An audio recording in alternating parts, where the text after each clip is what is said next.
Buenos días. Bueno, vamos a hacer un resumen de la unidad 1 y luego vamos a explicar lo que hemos estado viendo de comprobantes. Habíamos visto en la unidad 1 que comenzamos con la materia con el nombre que se llamaba Sistema de Información Contable, un sistema porque es un conjunto de partes que busca un objetivo en común. En nuestro caso, este sistema es un sistema de información contable. Recordemos que la información es un conjunto de datos procesados. Ahora, ¿cuáles son los datos con los que trabajamos en el sistema contable? Los datos con los que trabajamos nosotros son los comprobantes. Estos comprobantes, por ejemplo, facturas de compra, de venta, remito, recibo, notas de débito, de crédito, los cheques, los pagaré, los tenemos que procesar. En este proceso, nosotros lo que hacemos es, tenemos las siguientes etapas. Clasificación. Ordenarlos. Imaginémonos que tenemos un escritorio lleno de comprobantes. De alguna forma tenemos que poner un orden para empezar a trabajar. Entonces así, la clasificación los podemos ordenar de acuerdo a la operación, si son las facturas de compra, las facturas de venta, los recibos por otro lado, los remitos, o los podemos ordenar cronológicamente, o los podemos ordenar de acuerdo al número. Normalmente se combinan las clasificaciones de acuerdo al tipo de operaciones, de compra, de venta, y luego cada una en forma cronológica. Una vez que hemos realizado la clasificación, lo que vamos a realizar es el cálculo. Cálculo es el conjunto de operaciones que nosotros realizamos, suma, resta, si tenemos un descuento tenemos que restar, tenemos que sacar un porcentaje para saber de cuánto es el valor de la factura. Una vez que tenemos los datos, que los hemos calculado, vamos a registrarlos en los libros de contabilidad para finalmente saber si hemos ganado, perdido, a quién le tenemos que cobrar, a quién le debemos, quién nos debe a nosotros.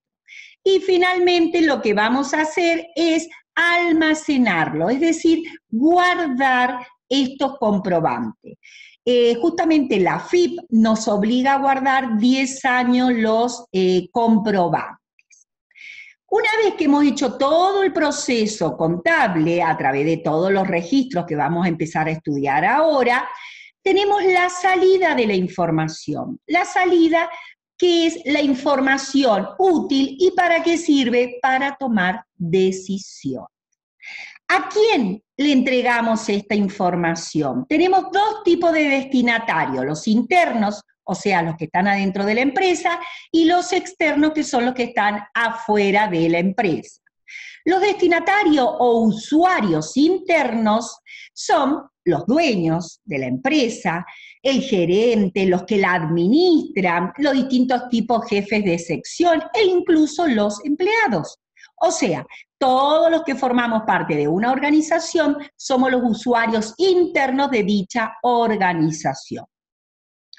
Y los usuarios externos son, por ejemplo, el banco, que si nosotros queremos sacar un préstamo, tener una cuenta, nos va a pedir datos. Los proveedores, que para que nos puedan vender, ellos deben estar seguros y van a pedirnos información para saber qué les vamos a pagar. Nuestros clientes, donde nosotros vamos a necesitar información de ellos y ellos información de nosotros. La FIP o ATM, que nos van a obligar a presentar información porque ellos necesitan saber porque son los que van a recaudar los impuestos que nosotros les vamos a pagar. Potenciales inversores, es decir, gente que quiera formar parte de la empresa y colocar capital, dinero, para ser socio de la empresa. Bien. Toda esta información y todo esto que estamos hablando es para armar nuestra contabilidad. ¿Y qué es la contabilidad? Es una rama del conocimiento que justamente nos permite procesar datos para obtener información útil, como dijimos, para tomar decisiones. La contabilidad, ¿para qué nos sirve? Nos sirve para conocer la situación patrimonial, es decir, nuestro patrimonio. ¿Qué es nuestro patrimonio? Los bienes que yo tengo, si yo tengo un auto, una casa, eso forma parte de mi patrimonio. Y las variaciones que se producen en el patrimonio. Es decir, por ejemplo, cuando yo compro mercadería, ahora tengo mercadería nueva en mi patrimonio que no tenía hasta este momento y voy a tener menos plata porque entregué para pagar esa mercadería. Entonces, podemos decir que lo que se produjo fue una variación en el patrimonio. Bien, vamos a empezar con la unidad 2, con la unidad de comprobantes. Miramos, como estuvimos haciendo en la clase por reunión Meet, veíamos esta imagen y veíamos escuelas, hospitales, alumbrado público, el agua. Y bien, ¿quién nos brinda estos servicios? Y estos servicios nos los brinda el Estado, pero para brindarnos estos servicios debe tener dinero que lo va a recaudar de las familias y de las empresas. O sea, los impuestos forman parte de los tributos o impuestos. Bien.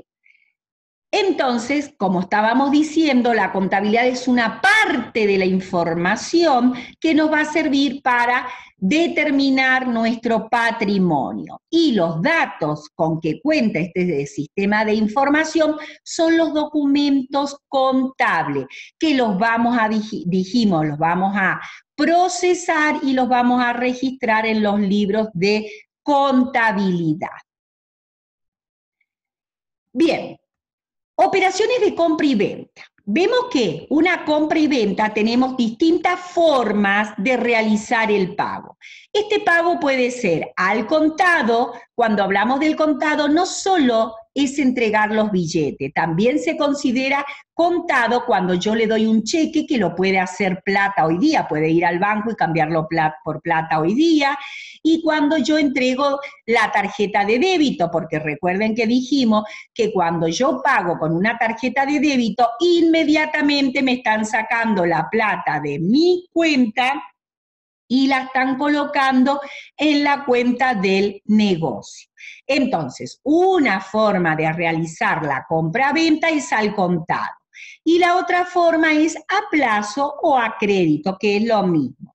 En este caso, el pago se realizará a 30, 60, 90 días. ¿Y cómo puede ser? Y cuando yo, por ejemplo, firmo un documento, que ya vamos a ver más adelante qué es lo que es, un pagaré o un documento, que es una promesa de pago. Por otro lado, también se considera a plazo cuando hago un fiado, el que nosotros conocemos, nos anotan en una libretita porque nos conocen o nosotros conocemos a nuestro cliente, entonces hacemos un cuadernito con el nombre del cliente y vamos anotando todo lo que va sacando y luego de lo que va pagando. También a plazo podría ser que entreguemos un cheque a 30 días, 15 días, 14 días, 23 días. O sea, un cheque para el futuro es una compra-venta a plazo. Resumen, dos tipos de compra, al contado o a crédito, que es a plazo. Bien. Dentro de esta operación de compra y venta, vemos que podemos tener rebajas o recargos. La rebaja es cuando pagamos menos. ¿Cuándo pagamos menos? Por dos situaciones. O cuando hacemos o nos hacen un descuento. ¿Por qué me pueden hacer un descuento? Y por pagar en efectivo, por pagar hoy.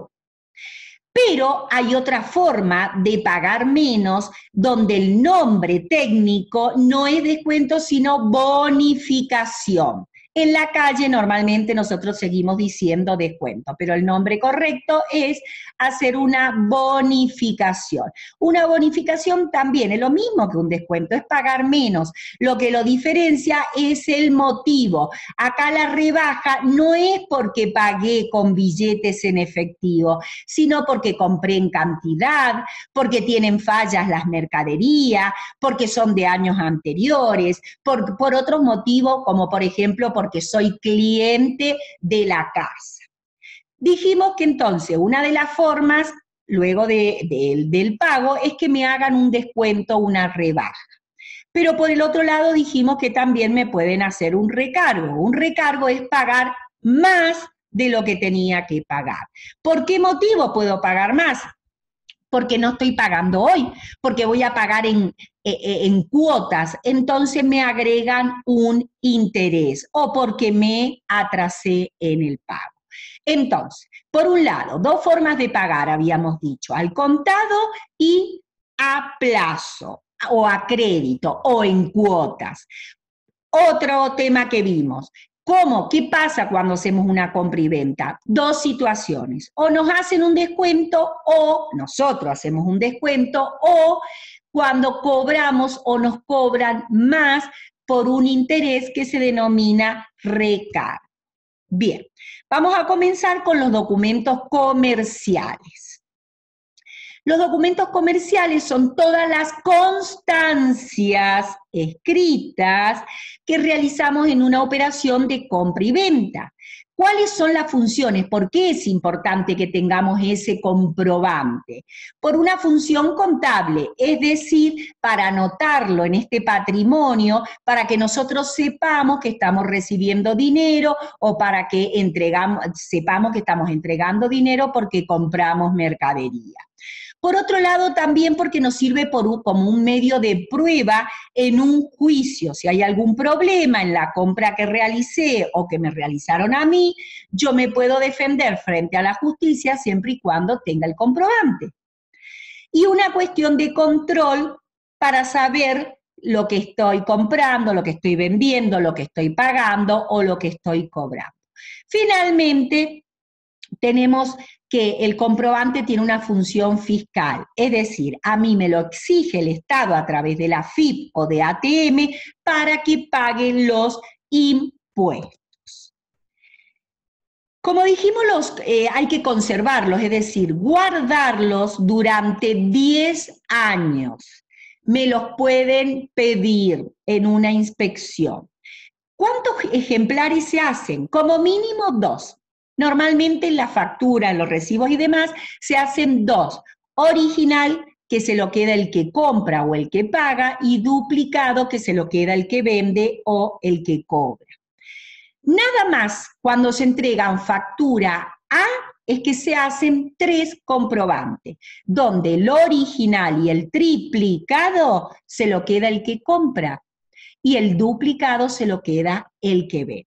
Recordemos hoy, porque estamos hablando de cuántos ejemplares, que cada vez más son las obligaciones de hacer los comprobantes por la computadora, directamente en línea a través de la clave fiscal en la FIP. Pero de igual manera hay que entregar el comprobante y uno los tiene que ir guardando para las registraciones.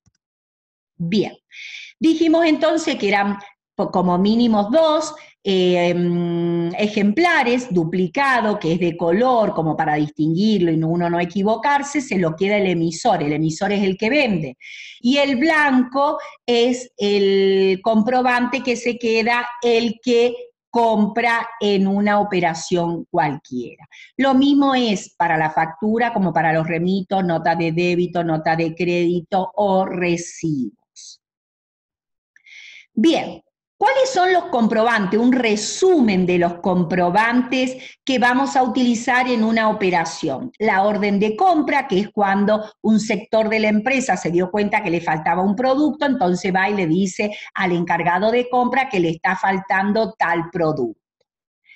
La nota de venta no se usa mucho. El remito es muy importante. El remito es el que acompaña el envío de la mercadería. Lo importante en el remito es la cantidad y el tipo de productos para que controle el que compra. Luego tenemos la factura. Una vez después que se hizo el remito, se hace la factura. La factura va a tener lo que decía el remito siempre y cuando se aceptó, porque el que recibe el remito va a firmarlo al final como que acepta toda la mercadería o va a tachar lo que no acepta. Entonces, la factura se va a realizar en función a lo que se aceptó en el remito. Y es la documentación más importante donde sí aparecen los precios y las condiciones de venta. Luego hay dos comprobantes que pueden o no estar. No necesariamente tienen que estar, no son obligatorios. Si suceden los hechos, sí son obligatorios, pero si no suceden, con que esté el remito, la factura y el recibo, alcanza. La nota de débito se comunica al comprador que la deuda ha aumentado. La nota de crédito se comunica al comprador que la nota de que su deuda ha disminuido.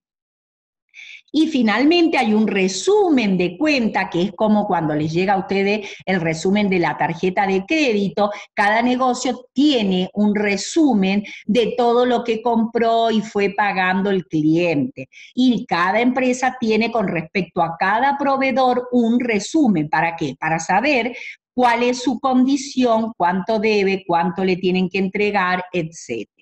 Bien, este es el resumen de todos los comprobantes que vamos a estudiar de una operación de compra y venta.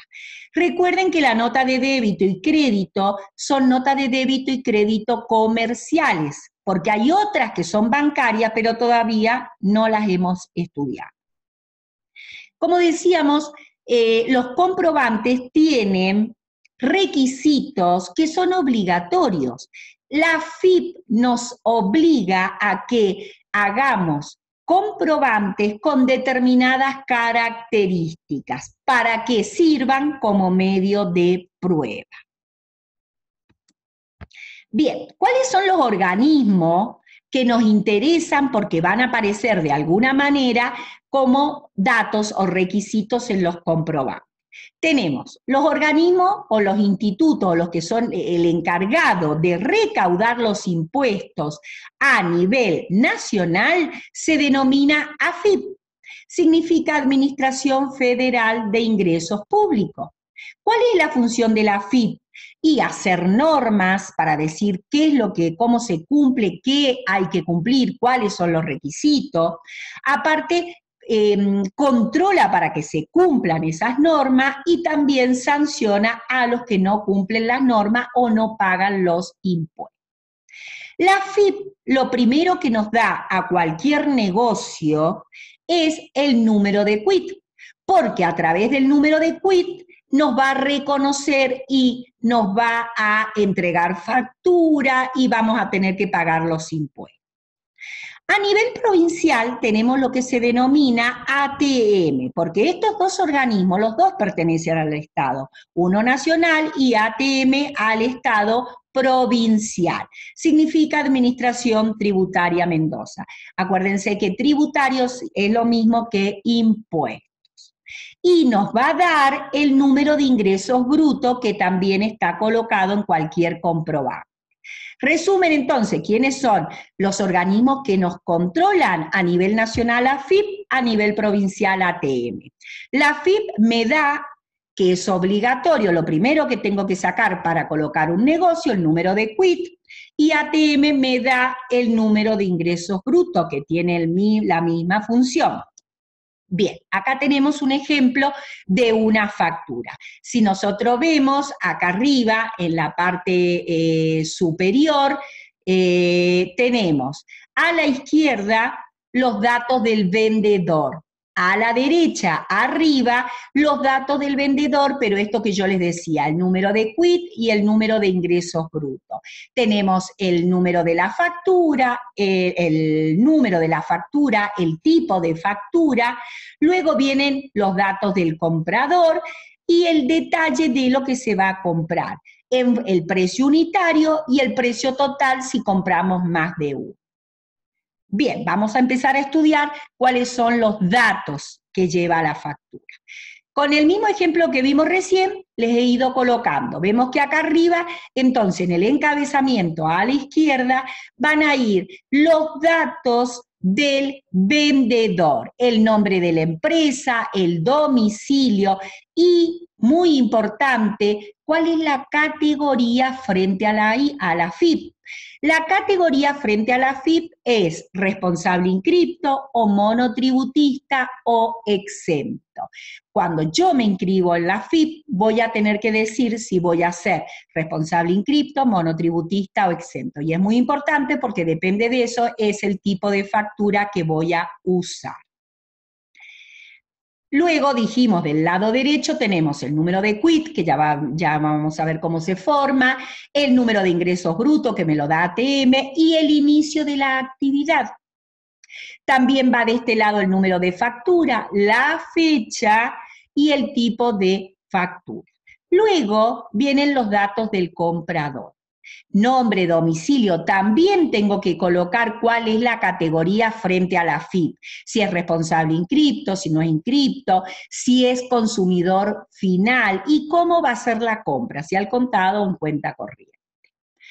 Bien, ahora, en los tickets, recuerden que el ticket y la factura cumplen la misma función.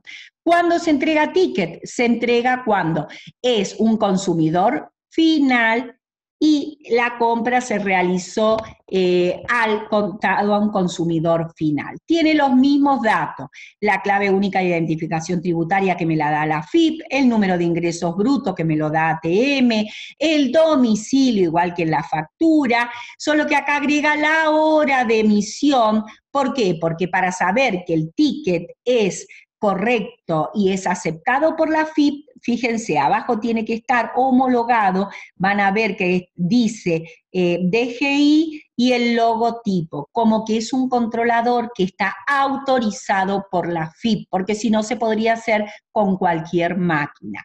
Este controlador lo que tiene es que guarda en una caja negra, guarda todos los comprobantes. Entonces, ante cualquier problema puede venir un inspector de la FIP, porque es el único que puede abrir ese lugar y mirar los comprobantes.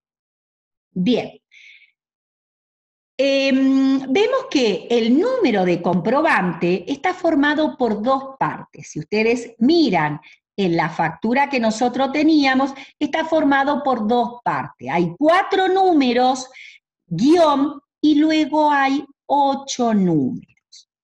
¿Qué significa? Los primeros 4 números, la primer parte, está formada por 4 números que me indica qué número de sucursal es. Si yo tengo un solo negocio, va a decir 0, 0, 0, 1, porque es una sola sucursal.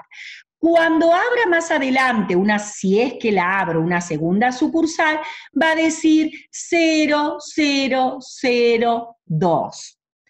Y la segunda parte del número, que son 8 números, es el número consecutivo. La primera vez que hago un ticket o una factura va a ser 001, luego va a ser 2, 3, 4 y así sucesivamente hasta que se complete todo con 9 y comienza a empezar.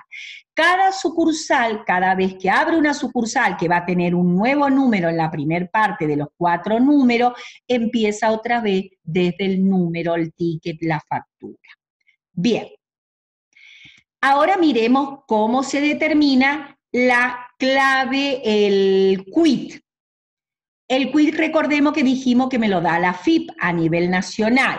¿Qué tenemos que tener en cuenta en el quit? Que si es hombre, generalmente la primer partecita, miren en una factura, traten de buscarlo, o busquen el de ustedes. Si se meten en la computadora, en un buscador y ponen el nombre de ustedes y ponen quit, les va a salir cuál es el quit de ustedes. Entonces, los dos primeros números normalmente, si es hombre, empieza con 20. En cambio, si es mujer, normalmente empieza con 27. Entonces, si es hombre, los dos primeros números 20. Si es mujer, 27. Luego que hay una línea, el número del medio es el documento. Tanto para hombre o como para mujer, lo que va a ir en el medio es el número de documento de ustedes.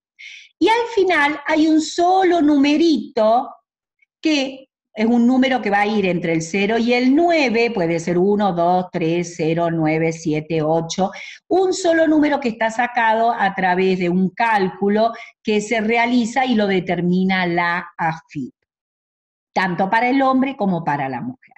Entonces, dijimos que empieza con 20 comúnmente para hombre y 27 para mujer, pero hay algunos casos, tanto para hombre como para mujer, que comienzan con 23 o 24.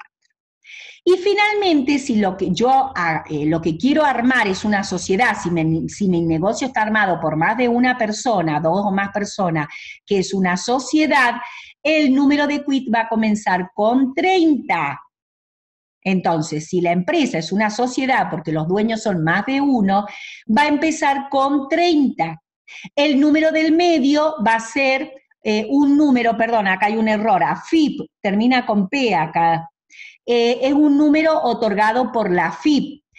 ¿Por qué? Porque no tiene número de documento, porque no es una persona física. Y al final también un número que puede ir del 0 al 9, igual que en los otros casos, es otorgado por la AFIP. Entonces, ya vimos en la factura cómo se forma el número de la factura, cómo se forma el número de quit. Si es hombre, 20, el número de documento y un número al final. Si es mujer, 27, el número de documento y uno al final. Y si es una sociedad, 30 o 33, un número que nos lo da la AFIP y un número al final. Bien, vamos a comenzar a ver rápidamente, porque ya algo vimos, que los distintos comprobantes. La nota de débito, entonces dijimos que es aquella que me dice que aumentó la deuda. ¿Por qué motivos? Y puede ser por los fletes, puede ser porque se equivocaron al facturar y había que facturar por más precio, por más cantidad, o porque se cobran intereses. Esos son los motivos. Entonces, va a coincidir siempre la letra. Si la factura era A, la nota de débito es A. Si la factura era B, la nota de débito es B. La nota de débito, entonces, aumenta la deuda. ¿Por qué? Por flete, por error en la facturación o por intereses. La nota de crédito, al revés, disminuye la deuda. ¿Cuáles son los motivos? Porque se devolvió alguna mercadería que no correspondía o por algún motivo, porque se equivocaron al facturar y facturaron de más, o porque se realizó algún descuento o alguna bonificación. Bonificación, quita o descuento es lo mismo. Igual, si la factura tiene A, también va a tener A. Si la factura es B o C, también la nota de crédito va a tener B o C. El remito, recuerden que el remito es muy importante porque acompaña la entrega de mercadería, es el que viaja con la mercadería. Por eso lo importante, los requisitos importantes en el remito es que tiene que ir el detalle y la cantidad de mercadería, cosa que cuando llegue la mercadería al comprador, tiene que revisar el remito con la mercadería. ¿Por qué? Porque cualquier error lo tiene que aclarar en el remito y firmar y devolvérselo al del camión, al del flete que lo trajo, porque la factura se va a confeccionar en función del remito. Una vez que se corrige el remito y que se firma ese remito, ya se llama remito conformado. ¿Qué quiere decir? Remito aceptado. Entonces, el remito es el que va con la mercadería. Cuando el comprador lo recibe, lo controla y lo firma, ese mismo comprobante se llama remito conformado, aceptado. Bien, Los ejemplares, ya lo vimos, original duplicado, se entrega, lo recibe, fíjense, acá lo puse, una vez que lo firma y vuelve el remito al vendedor para que haga la factura, se denomina remito conformado. Es muy importante. Remito cuando va con la mercadería, remito conformado o aceptado cuando vuelve ya firmado por el comprador porque aceptó la mercadería o tachó y devolvió cosas rotas o que no había pedido o que no estaban en las condiciones. Bien, agregué los tipos de factura. Fíjense, habíamos dicho que la factura dependía, o la categoría del vendedor dependía de cómo se inscribía en la FIP. Entonces, el dueño de un negocio, cuando va a la FIP, se puede inscribir como responsable inscripto, una categoría, responsable inscripto. O se puede inscribir como monotributista, otra categoría. O se puede inscribir como exento. El exento es aquella persona, aquel negocio que va a vender o va a tener una actividad específica. Los negocios exentos solo los determina la FIP. Por ejemplo, los negocios exentos son el colegio. ¿Por qué? Porque presta un servicio de educación. Y la FIP, el gobierno, dice, para que no sean tan caras las cuotas y demás, que va a ser exento. Recuerden que cualquier negocio exento no está pagando el 21% de IVA, por eso es exento. La educación. El gobierno, todo lo que compra y todo lo que pueda vender el gobierno es exento. Todo lo que hacen las fundaciones, todo lo que hacen los clubes, las asociaciones, la iglesia, todo el que vende diario o que tenga que ver con los papeles, son negocios exentos. Bien, tienen factura C y emiten factura C a todo destinatario. ¿Por qué? Porque es la única que tiene. Bien, vamos con el responsable inscripto. ¿Qué categoría tengo que tener si cuando yo abro un negocio me voy a inscribir para inscribirme como responsable inscripto? La característica es que el responsable inscripto paga IVA todos los meses, tiene que hacer una declaración jurada y presentarla a la FIP. Tiene que pagar ganancia en forma anual y paga jubilación, en este caso se denomina autónomo, porque la paga él independientemente, automáticamente va y la paga él. ¿Quién tiene obligación de inscribirse como responsable inscripto? Como obligación, todas las personas que van a, esto es importantísimo, todas las personas que facturan más de 1.739.000 pesos por año y presten servicio, por ejemplo, si yo soy una peluquería, si tengo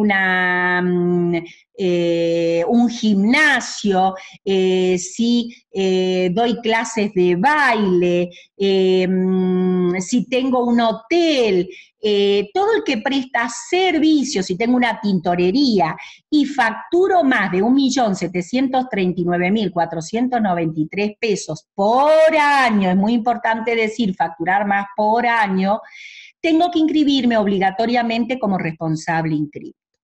Y si vendo productos y facturo más de 2.699.240,69 por año, me tengo que inscribir como responsable inscripto. Entonces, si presto servicio, como les dije, un gimnasio, un hotel, un restaurante, una peluquería, o si tengo un negocio que vende comida, que vende ropa, que vende productos, autos, lo que sea, por año supero estos montos, tengo obligación de inscribirme como responsable inscripto.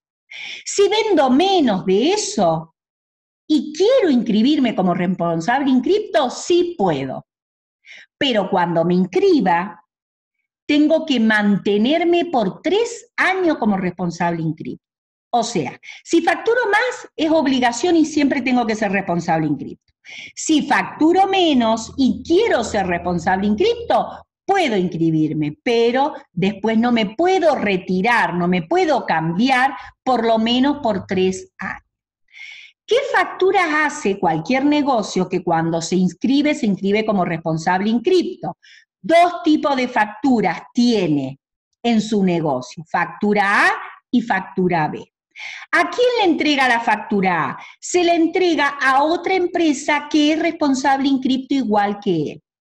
O sea, si el que vende es responsable inscripto y el que compra es responsable inscripto, sí o sí se le tiene que dar factura A. Si este negocio que es responsable inscripto le vende a todos los demás que no son responsables inscriptos, a un monotributista, a un consumidor final, a un exento, le va a entregar factura B. ¿Por qué es importante? ¿Cuál es la diferencia? Que en la factura A está discriminado el IVA. ¿Qué significa que está discriminado el IVA? Que van a ver que se ve el IVA. Miremos acá. Dice subtotal, dice IVA y dice total. Esto significa que está discriminado, que lo veo. Porque las otras facturas, las B o las C, tienen directamente el total. No aparece, ¿sí? No aparece la discriminación, solamente aparece el total. Esa es la diferencia entre la factura A y la factura B y C. Repito, la factura A que se entrega de responsable inscripto a responsable inscripto, la característica que en la factura dice neto, IVA y total, mientras que en la factura B solamente está el total. Esa es la diferencia. Y los monotributistas, la característica es que también pagan impuesto a las ganancias y pagan IVA, pero pagan un monto fijo. En ese monto fijo se paga todo. No hay que estar pagando con distintos formularios. Es más sencillo, por eso se llama monotributista, porque en un solo formulario paga todos los tributos. ¿Quiénes son los que se van a anotar como monotributista? Y una persona que abre un negocio y que factura menos o hasta el importe que habíamos dicho, 1.739.493 por año, se va a inscribir como monotributista.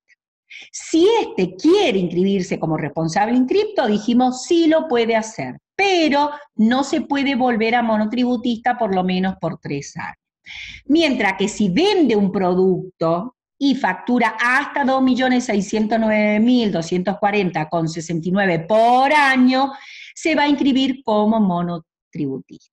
Entonces, cualquier persona que tenga la posibilidad de inscribirse como monotributista también podría inscribirse como responsable inscripto, pero no puede volverse a monotributista por 3 años. ¿Qué facturas hace el monotributista? Hace factura C, solamente factura C. Y no importa a quién le venda, si le vende al responsable inscripto, consumidor final, monotributista o exento, a quien le venda, como es la única factura que tiene, le va a entregar esa única factura. Bien, espero que esto les haya servido y bueno, vamos a continuar trabajando. Gracias, chicos.